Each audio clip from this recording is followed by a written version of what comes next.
Esselamu Aleyküm ve Rahmetullahi ve Berekatuhu. Əziz və dəyərli müsəlmanlar, dəyərli bacı və qardaşlarım, dəyərli dinləyicilər, ilk öncə özümə, sonrasında hər birinizə uca böyük olan Rəbbimizdən haqq təqvası ilə qorxmağı nəsihət edirəm. Həqiqətən də Allah Subhanahu wa Taala mübarək kitabında buyurur ki, sizin ən hörmətliniz Allahın dərgahında Allahdan ən çox qorxanınızdır, yəni təqvalı olanınızdır. Uca və böyük olan Rəbbimizdən qorxmaq, Allah Subhanahu wa Taala'nın üzərimizdə olan əmrlərini yerinə yetirmək, nəyi ki bizlərə qadan edibsə, nədən ki çəkinməyə əmr edir, o şeylərdən uzaq durmaqla təqva sifətini, Allahdan qorxmağı qazanmış olarsınız. Quran inkarçıları, din düşmənləri barəsində olan 114-cü videomuzdur. Hər zaman olduğu kimi dəyərli dinləyicilər paylaşmağı, bölüşməyi yaddan çıxarmayın. Nə qədər çox insanlar bu videolardan xəbərdar olarsa, bir o qədər də bu dırnaqarası ilahətçiləri, bu yalançıları, bu şarlatanları, din və İslam adı altında, Quran sevgisi adı altında insanları deizmə, ateizmə, dinsizliyə sürükləyənləri tanımış və onların hilələrindən, yalanlarından agah olmuş olarsınız. Və bəs yerə hər videomuzda biz bu insanın İslam dini ilə yaxından, uzaqdan heç bir əlaqəsinin olmadığını söyləyirik. 1400 ildir, dəyərli dinləyicilər, İslam ümmətinin, yəni mən burada məzhəbə və firqəyə ayırt etmirəm, İslam ümmətinin üzərində ittifaq etdiyi dəyərlər var, etiqadi məsələlər, İslamın əhkamları var. Bu əhkamlar hansı ki namazdır, orucdur, zəkatdır, həcdir, peyğəmbərlərə verilmiş möcüzələrdir, qadının örtünməsidir və s. kimi məsələlər, bütün bu məsələləri vurmağa, bütün bu məsələləri dağıtmağa gəlir bu insan. Ona görə də fikir versəniz, ateistlər bu insanı özlərinə qardaş sayırlar. O ateistin biri sosial şəbəkələrdə yazmışdı ki, şeyxanələr şeyxi 99% mənimlə bütün məsələlərdə razı olan şeyxim. Yəni bir dindar, bir müsəlman ateistlə hansı məsələdə razılığa gələ bilər, hansı məsələdə eyni ola bilər?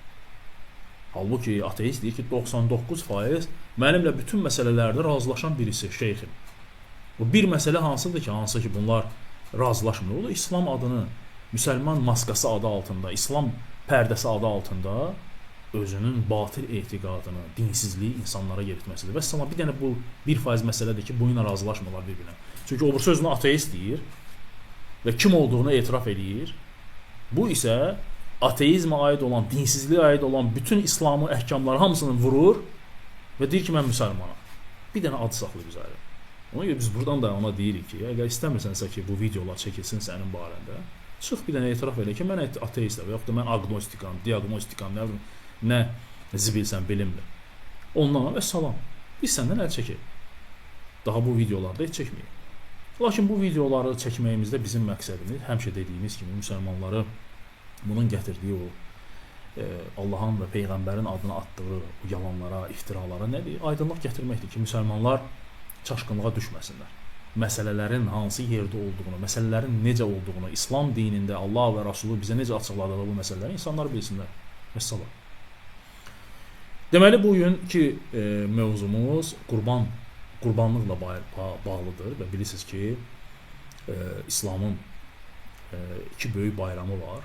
Bir Ramazan və bir də Qurban bayramıdır və Qurban bayramı artıq ölkəmizdə İslam ümməti, müsəlmanlar tərəfindən qeyd olundu və bu qurbanlığı da inkar edir. Bu qurbanlığı da inkar edir və deyir ki, İslam dinində qurban deyə bir ibadət yoxdur. Allah Teala Quran-ı Kərimdə qurban kəs deyə belə bir şey demir bizə. Dinləyək, görək bu öz fikirlərini də, yəni bu qurbanı inkar etmək, bu məsələləri də hardan götürüb, kimlərdən götürüb? Rəşad bəy, Qurban bayramının əhəmiyyəti nədən ibarətdir? Qurban sözü özü yaxınlaşmaq deməkdir. Yəni Allaha yaxınlaşmaq, amma sual yarana bilər ki, Allaha yaxınlaşmaq üçün mütləq kəssim mi olmalıdır, ət mi kəsməliyik, başqa bir forması yoxdurmu? Təbii ki var. Sadəcə təəssüflər olsun ki, biz Quranda olmayan Qurban bayramını bir ənənə olduğunu unuduruq. Çünki Allah bizə Quranda heç bir zaman qurban kəsməyi əmr eləmir. Belə bir əmri yoxdur. Allah bizə Quranda heç bir zaman qurban kəsməyi əmr eləmir. Belə bir əmri yoxdur. Sadəcə olaraq bu, həmin dövrlərdə mövcud olan bir bayramdır, ənənədir, günümüzə qədər gəlib çıxıb. Həmin dövrlərdə mövcud olan bir bayramdır, ənənədir. Hansı bayramdır? Yəni bu bayramı kimlər qeyd edir?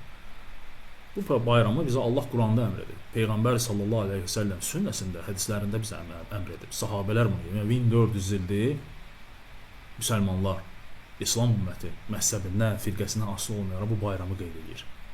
Və sən gəlmisən deyirsən ki, qurban deyə bir ibadət yoxdur və Allahın Quranda qurban kəs deyə əmri yoxdur. Yəni baxın görün insan həya etmədən necə Allahın adından yalandan danışır. Allahu Ekber. Və bundan sonra kim etiraf edə bilər ki, bunun İslam dinindən hansı bir bağlılığı var? Bunun heç bir İslam dininə heç bir bağlılığı yoxdur. Bir dənə quru addır dediyim kimi. İslam maskası altında, müsəlman maskası altında gizlənir və onunla da öz batıl etiqadını insanlara nə deyir? Sırıyır. Və bunu da insanlar özləri həyata keçirirlər. Çünki qurbanla əlaqələndirilən bir çox anlayış əslində sonrakı dövrlərdə bəzi ifadələrin fərqli mənalara gətirilməsi ilə ortaya çıxmış bir yanaşmadır. Kurban işini işte oraya geliyoruz yine. Bu ülkede İslam dininin ve Kur'an dininin hayvan kesmek diye bir ibadeti yoktur. Bunu tekrarlayın ne olursunuz. Kur'an dininin hayvan kesmek diye bir ibadeti yoktur. 2000'li yılların başında ben kurban kesmeyi bıraktım. Ve İslamiyet'te kurban olmadığına araştıra. Yani Allah nerede söylüyor bunu? Peygamberden böyle bir emir var mı? Nahar ne anlama geliyor? Hedi ne anlama geliyor? Kurban kelimesi geçiyor mu? Hatta benim bir yazım var. Kur'an'da kurban ayetleri haritası diye. 11 yerde kurban olduğu iddia edilen ayetleri tek tek çıkarıyorum. Onları ben yıllarca araştırdım. Kelimelerin köklerine indim. Sonunda kardeşim İslamiyet'te kurban kesmek diye bir ibadet yok. Böyle bir farz da yok. Nitekim 4 mezhebe Eşitdiniz də dəyərli dinləyicilər. Yəni bu fikirləri dəyərli dinləyicilər, yəni özündən götürmür. Əlbəttə ki, bundan qabaq Türkiyədə olan bu dinsizlər, imansızlar, bu zındıqlar bu məsələləri qabardıblar və müsəlmanlar tərəfindən də cavablarını alırlar. Sadəcə bu günləri günümüzdə bu şeyləri götürərək nə edir? İstifadə edir. Lakin biz keçək qurbanlıqla bağlı olan məsələlərə və görək Allah Subhanahu va Taala Quran-ı Kərimdə bu barədə nə deyir. Deməli, dəyərli dinləyicilər, Quran-ı Kərimdə 3 ayətdən ibarət olan Məkkədə nazil olmuş Kəvsər surəsi var. Allah Subhanahu va Taala bu Kəvsər surəsinin nazil olma səbəblərindən biri də müşriklər Peyğəmbər sallallahu əleyhi və səlləmin övladlarının kiçik yaşda dünyasını dəyişmələrinə istehza edirdilər və deyirdilər ki, sən əbtərsən, yəni ki, nəsli kəsilmişsən. Çünki Allah Rasulü sallallahu əleyhi və səlləmin Qasım, Abdullah, İbrahim kimi övladları dünyasını dəyişən müşriklər başladılar onu istehza etməyə. Lakin Allah Subhanahu va Taala Kəvsər surəsini nazil edərək əsl əbtər, yəni kökü kəsilən elə onların olduğunu, müşriklərin olduğunu söylədi. Çünki İslam, Muhammed ümməti, İslam ümməti ta qiyamətə kimi davam edəcək və bütün dünya İslam olacaq.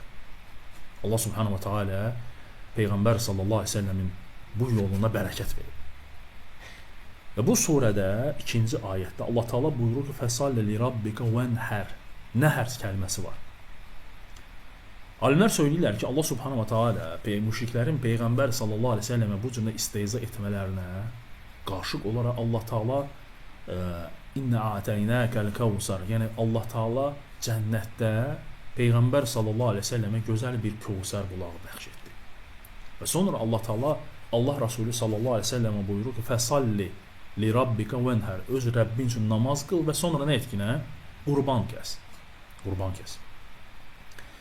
Çünki müşriklər də ibadət edirdilər. Lakin onlar bütlərə ibadət edirdilər. Allah Subhanahu va Taala əmr etdi ki, sən öz Rəbbin üçün namaz qıl. Rəbbinə namaz qıl. Müşriklər də qurban kəsirdilər. Lakin onlar öz qurbanlarını bütlərə kəsirdilər. Allah Taala əmr etdi ki, "Fəsalli li rabbika venhar", və sən öz Rəbbin üçün qurban kəs. Nəhər. Deməli, qurban kəsməyə ərəb dilində həm zəbh gedir, zəbh qoyunu yerə uzadıb kəsəndə ona zəbh deyirlər ərəblər. Nəhr isə dəvəni ayaq üstə kəsdiklərinə görə ona nəhr deyilir ərəblərdə. Yəni heyvanı ayaq üstə kəsdikləri üçün. Ona görə də bütün təfsirçilər söyləyirlər ki, dəyərli dinləyicilər, bu ayət ki, hansı ki Kəvsər surəsi var Quran-ı Kərimdə, "Fəsalli li rabbika venhar", yəni öz Rəbbin üçün namaz qıl və qurban kəs, yəni qurban bayramı namazına aid. Çünki bayram namazı, yəni cümədən fərqli olaraq cümə günü bilirsiniz ki, birinci xutbə verilir, sonra namaz qılınır. Lakin qurban bayramında, Ramazan bayramında isə fərqlidir. Birinci, namaz qılınır, ondan sonra nədir? Xutbə verilir və insanlar yer üzünə dağılışaraq qurbanlar kəsməyə başlayırlar. Bu ayət açıq aydın qurban kəsməyin Qurani Kərimdə nədir? Dəlilidir. Həmçinin Allah Subhanahu wa Taala Qurani Kərimdə deməli Həcc surəsi 34-cü ayətində buyurur ki, biz hər ümmət üçün qurbangah müəyyən etdik.